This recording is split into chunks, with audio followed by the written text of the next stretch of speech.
Um olhar afiado é mais do que visão clara. É consciência lúcida.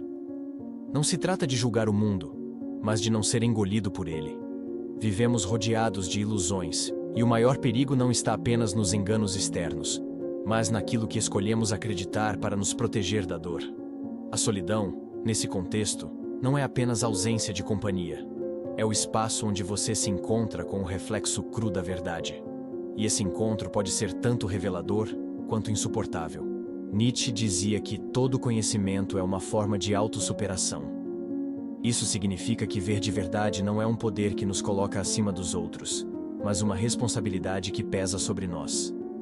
É a coragem de suportar aquilo que se vê, mesmo quando não é agradável. O filósofo alertava para o risco de ver demais, não porque a visão fosse perigosa em si, mas porque exige maturidade para lidar com a vertigem que ela provoca.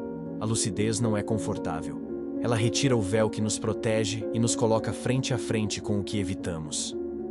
Muitas vezes acreditamos que somos enganados apenas pelos outros, quando na realidade, nossos próprios desejos nos cegam. Queremos tanto acreditar em certas promessas que fechamos os olhos para os sinais óbvios. Não é o outro que nos manipula, mas a nossa carência mal compreendida, a esperança de preencher um vazio que insiste em permanecer. Essa é a armadilha do engano emocional. Quando a mente escolhe a ilusão porque a verdade parece insuportável. A neurociência ajuda a explicar esse fenômeno. O cérebro possui filtros de percepção seletiva que, em grande parte, existem para proteger o ego. Ignoramos o que ameaça nossa estabilidade psíquica e prestamos atenção apenas ao que confirma nossas crenças e desejos. Esse mecanismo nos mantém funcionando no curto prazo, mas no longo prazo nos torna vulneráveis a enganos sutis. É como usar óculos que deixam o mundo mais agradável, mas borram as linhas duras da realidade. E é aqui que nasce a promessa silenciosa por trás da busca pela verdade. Muitos dizem: quero enxergar para não ser ferido de novo. Mas essa clareza não começa no outro, começa no auto-engano. Enquanto não conseguimos olhar para as histórias que contamos a nós mesmos, permanecemos expostos às mesmas armadilhas, repetindo ciclos de dor e ilusão. A coragem de ver não é apenas coragem de ver o mundo, mas coragem de ver a si mesmo, sem véus, sem filtros, sem anestesia. É por isso que a solidão pode ser tão desconfortável. Porque sem distrações externas, ela devolve o espelho e obriga-o a enfrentar esse olhar. E ao mesmo tempo, é justamente aí que se encontra a possibilidade de uma liberdade real. A de não viver mais aprisionado em ilusões. Um olhar afiado não é um olhar duro, mas um olhar que suporta a verdade. E suportar a verdade é o primeiro passo para finalmente ser livre. A ilusão confortável. Como você é enganado por aquilo que mais deseja acreditar. O cérebro humano não nasceu para buscar a verdade, mas para garantir a sobrevivência. Por isso, ele tende a confirmar crenças em vez de questioná-las. Esse fenômeno, chamado confirmation bias, faz com que procuremos provas para sustentar aquilo em que já acreditamos, mesmo que os sinais apontem em direção contrária. É uma armadilha silenciosa, porque dá a sensação de segurança, quando na realidade apenas reforça o auto-engano. Isso acontece sobretudo no campo emocional. Quantas vezes você já se agarrou a uma promessa que no fundo sabia ser insustentável? Quantas vezes fechou os olhos para atitudes que contradiziam palavras doces, apenas para manter viva a esperança de que tudo poderia ser diferente? Não é falta de inteligência, mas a força do desejo tentando preservar uma fantasia de controle. Queremos tanto acreditar que alguém vai mudar, que aquela situação vai melhorar, que ignoramos as provas gritantes de que nada mudou. Nietzsche chamava isso de moral dos fracos, o impulso de escolher a cegueira como forma de se proteger. Fingimos não ver porque a verdade parece pesada demais para carregar. O problema é que essa fuga nos prende em ciclos repetitivos. A cada vez que ignoramos a realidade para manter a ilusão, aumentamos a distância entre quem somos e o que estamos vivendo. A mentira externa só se sustenta porque já existe dentro de nós uma mentira mais profunda. E essa é a primeira ilusão a ser enfrentada, a que contamos a nós mesmos. Dizer que não estamos sofrendo quando estamos. Acreditar que estamos no caminho certo, quando sabemos que não. Convencer-se de que é amor, quando na verdade é medo de ficar só. Essa autotraição nos oferece conforto imediato, mas cobra um preço alto, o da estagnação e da repetição da dor. A ilusão confortável protege por alguns instantes, mas também nos impede de amadurecer. Enquanto não reconhecemos que a primeira manipulação é interna, continuamos expostos a todas as externas, porque no fundo, não é o outro que nos engana. Somos nós que escolhemos acreditar, mesmo quando a realidade já mostrou o contrário. A coragem de ver começa aqui, no instante em que deixamos de sustentar a mentira que contamos para sobreviver, e aceitamos olhar para a dor que pode, enfim, nos transformar. O erro sutil de confundir intuição com carência emocional. Muitas vezes acreditamos estar diante de uma intuição clara, quando na realidade, estamos apenas escutando o eco de nossas carências. A intuição verdadeira é um movimento silencioso e lúcido, mas a carência emocional se disfarça de intuição para nos conduzir de volta ao conhecido, mesmo quando esse conhecido é fonte de dor.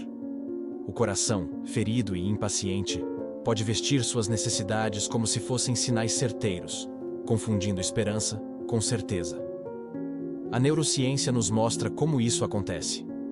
O cérebro emocional, governado pelas amígdalas, reage de forma rápida e intensa diante de estímulos ligados a medo ou desejo. Essa resposta imediata dá a impressão de clareza, quando na verdade é apenas uma reação impulsiva. A intuição genuína não nasce desse lugar reativo, mas de um campo mais profundo, onde percepção e experiência se encontram. O que chamamos de intuição, muitas vezes, é apenas um trauma pedindo repetição, ou um medo buscando escapar da solidão. Kierkegaard falava sobre o desespero disfarçado de certeza. É exatamente isso que sentimos quando a carência veste a máscara da intuição. Acreditamos saber, quando na verdade apenas desejamos. Essa mistura de desejo e medo cria convicções frágeis, que nos conduzem a escolhas apressadas, frequentemente alimentando os mesmos padrões de sofrimento que tentávamos evitar. O desafio está em diferenciar o que vem do silêncio interior e o que vem da urgência emocional. A intuição limpa não grita, não pressiona, não exige. Ela surge como um saber sereno, um reconhecimento quase inevitável. Já a carência disfarçada se manifesta com ansiedade, impaciência, uma necessidade de decidir rápido para preencher o vazio. Confundir esses dois movimentos é como seguir um mapa traçado pelo desespero. Ele sempre nos leva ao mesmo lugar, e quase nunca ao destino que buscamos. A clareza começa quando aceitamos essa diferença, quando reconhecemos que nem todo impulso é intuição, e que muitas certezas imediatas são apenas ecos da dor. Nesse reconhecimento, nasce uma nova possibilidade. Aprender a escutar com calma, a esperar que o ruído da carência se dissipe, para que a voz da intuição verdadeira possa, enfim, ser ouvida. Como desenvolver um olhar que enxerga por trás das palavras, dos gestos e dos jogos emocionais. Ver não é apenas usar os olhos. Ver de verdade é captar o que está além da superfície, os silêncios entre as palavras, os gestos que desmentem o discurso, os padrões que se repetem mesmo quando a aparência tenta escondê-los. Desenvolver esse olhar não significa viver em desconfiança permanente, mas aprender a reconhecer sinais, tanto nos outros quanto em si mesmo, que revelam onde a verdade se esconde. A escuta atenta é um dos caminhos mais poderosos para esse tipo de visão. Quando alguém fala, não é apenas o conteúdo das palavras que importa, mas o tom, o ritmo, as pausas. Muitas vezes, o que não é dito fala mais alto do que o que é pronunciado. As microexpressões, esses movimentos sutis no rosto, entregam emoções que tentamos reprimir. O corpo raramente mente. Um olhar desviado, uma mão que se contrai, um sorriso forçado são marcas daquilo que a fala tenta disfarçar. Jung nos oferece aqui uma chave importante. O arquétipo do observador interno, o self que tudo vê, mesmo quando o ego tenta manipular a realidade. Esse olhar não é acusador nem controlador, mas testemunhal. Ele observa sem pressa, sem a ânsia de encontrar respostas rápidas. É um olhar que percebe padrões e os reconhece, sem precisar julgá-los. Para alcançar esse estado, é preciso cultivar o que chamo de olhar desarmado. Ver sem desejar que fosse diferente. Perceber sem tentar manipular o resultado. Quando nos libertamos da necessidade de encaixar a realidade em nossas expectativas, os sinais se tornam mais claros. O O olhar desarmado não é frio, pelo contrário, é o que nos permite enxergar com compaixão. Ele acolhe o humano, com suas incoerências e fragilidades, sem precisar transformá-las imediatamente em culpa ou condenação. Esse treino de percepção não é apenas uma ferramenta para lidar com os outros, mas também para olhar para dentro. Quantas vezes nos enganamos com nossas próprias palavras, acreditando em histórias que repetimos para sobreviver? Reconhecer os gestos internos, as tensões, os silêncios, as repetições de pensamento é tão essencial quanto perceber as expressões externas. É no equilíbrio entre olhar para fora e olhar para dentro que nasce a visão que realmente atravessa as aparências. Ver por trás dos jogos emocionais é, no fundo, um ato de maturidade. É escolher não viver apenas da superfície, mas aprender a ler a linguagem invisível que sustenta cada relação.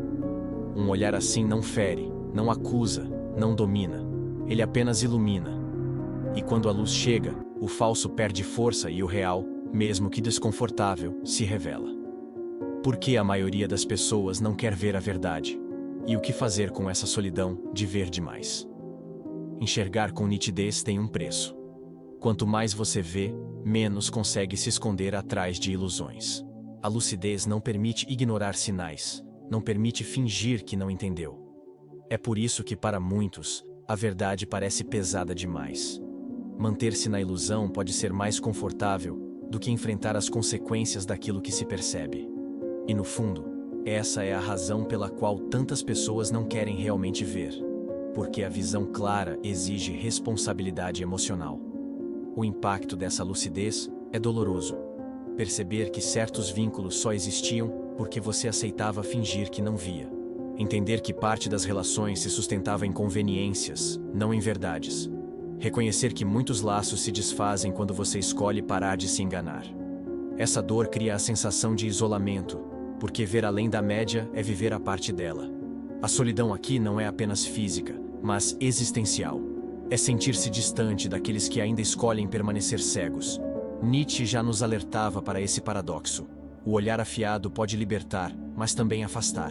A lucidez é como uma lâmina.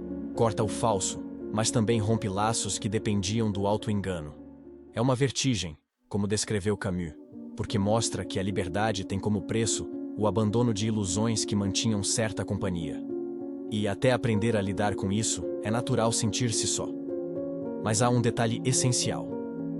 Esse olhar não precisa se transformar em julgamento. A visão afiada pode ser também um olhar compassivo. Em vez de condenar quem ainda vive em auto-engano, é possível compreender que cada pessoa suporta apenas a dose de verdade que consegue carregar. A diferença está em não se submeter às cegueiras alheias, sem perder a capacidade de vínculo. O desafio é esse: sustentar a lucidez sem se isolar completamente. Manter a clareza sem fechar o coração. Porque ver demais pode gerar solidão, mas não precisa se transformar em misantropia. Quando o olhar deixa de ser arma e se torna presença lúcida, ele não afasta, ele ilumina. E nesse equilíbrio, a solidão de ver demais se converte em um espaço de autenticidade, onde os vínculos que permanecem são poucos, mas verdadeiros. Um método em 3 etapas para afiar seu olhar sem endurecer o coração. A clareza não precisa se transformar em dureza. É possível enxergar o real sem perder a sensibilidade. É possível cortar o falso sem ferir o humano. O olhar afiado não é o olhar que ataca, mas o que ilumina. Para isso, podemos pensar em um caminho simples, mas profundo, dividido em 3 etapas. Não como fórmulas mágicas, mas como práticas que afinam a percepção sem fechar o coração. A primeira é o autoquestionamento constante. Diante de cada situação, de cada palavra que toca fundo, a pergunta essencial é: isso que vejo é verdade ou é desejo? Esse questionamento interrompe o impulso de acreditar no que mais queremos que seja real. Ele cria uma pausa entre o que sentimos e o que projetamos, permitindo que a mente distinga a evidência do anseio. Essa pausa é pequena, mas poderosa. É o momento em que o auto-engano perde força. A segunda etapa é o treino de presença. Quando estamos tomados pelo ruído interno, ansiedades, expectativas, lembranças, nossa percepção se torna turva. Reduzir esse ruído é como polir um espelho. o reflexo fica mais nítido. A atenção plena, a respiração consciente, até mesmo o hábito de observar em silêncio, ajudam a refinar o olhar. Nesse estado, percebemos nuances que antes passavam despercebidas, incoerências sutis, tons de voz, pequenas hesitações que revelam mais do que palavras. A terceira é a prática da escuta radical. Ouvir não apenas as palavras, mas o que se esconde entre elas. Os silêncios, as dissonâncias, as intenções ocultas. Essa escuta não é passiva, mas receptiva. Abre espaço para captar camadas mais profundas da comunicação. É como se, ao invés de buscar respostas, estivéssemos afinando a percepção para que a verdade se mostrasse por conta própria. Algumas imagens simbólicas ajudam a compreender esse processo. O espelho polido que reflete sem distorcer. O olhar do falcão, firme e atento, que enxerga de longe, mas sem pressa de atacar. A lâmina que corta o falso, mas não fere o que é essencial. São metáforas de uma visão que não se deixa enganar, mas também não se torna agressiva. O Zen resume essa postura em uma frase simples: ver as coisas como são, não como gostaríamos que fossem. Essa é a essência de um olhar afiado que não se endurece. Um olhar que escolhe a verdade, mas não perde a humanidade. Que sustenta a clareza, mas permanece capaz de compaixão. É nesse equilíbrio que a lucidez se torna não apenas um fardo, mas uma forma de liberdade digna. Um olhar afiado não é uma arma voltada contra o outro. É, antes de tudo, um compromisso radical com a verdade. Compromisso que não se sustenta em julgamentos ou acusações, mas na coragem de ver o que realmente está diante de nós, mesmo quando isso custa a perda de ilusões. A lucidez, como lembrava Albert Camus, pode ser uma vertigem solitária, mas também é a única forma de liberdade digna. Quem escolhe enxergar, escolhe também assumir a responsabilidade de viver sem anestesia. Ver com nitidez é abrir mão da ingenuidade confortável que nos protege do desconforto. Mas, em troca, ganhamos relações mais justas, vínculos mais verdadeiros e escolhas mais coerentes com aquilo que realmente somos. A clareza nunca foi sobre dureza, é sobre honestidade. E honestidade, embora possa afastar, também é o que sustenta as conexões que realmente importam. O mundo, na maior parte do tempo, não tenta nos enganar por maldade, mas porque a maioria das pessoas ainda vive presa ao próprio auto-engano. Um olhar treinado compreende isso e, em vez de se submeter, aprende a caminhar com compaixão. Porque ver de verdade não significa perder o coração, mas aprender a guiá-lo sem deixar que ele seja escravo da ilusão. Que seu olhar seja, então, como o do arqueiro estoico, firme, silencioso, preciso. Não um olhar que fere, mas que corta apenas o falso para que o real permaneça. A coragem de ver é também a coragem de viver sem máscaras. E é nesse chão, por vezes duro, mas sempre verdadeiro, que a autenticidade encontra seu espaço para florescer.